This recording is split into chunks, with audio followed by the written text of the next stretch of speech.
71માં રાષ્ટ્રીય ફિલ્મ પુરસ્કારમાં શાહરૂખ ખાનને જવાન માટે શ્રેષ્ઠ અભિનેતા પુરસ્કાર એનાયત કરાયો। 3 દાયકાની કારકિર્દીમાં શાહરૂખ ખાનને આ પ્રથમ રાષ્ટ્રીય ફિલ્મ પુરસ્કાર છે।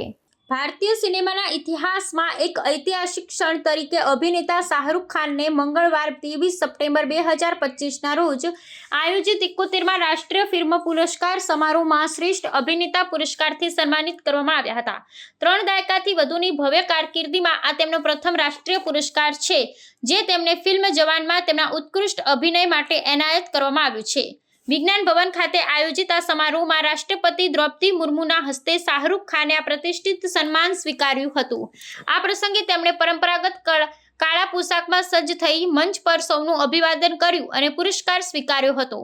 આ ક્ષણે તેમના લાખો ચાહકો માટે અત્યંત ભાવુક અને ગૌરવપૂર્ણ હતી, જેની સામાજિક માધ્યમો પર વ્યાપકપણે ઉજવણી કરવામાં આવી હતી।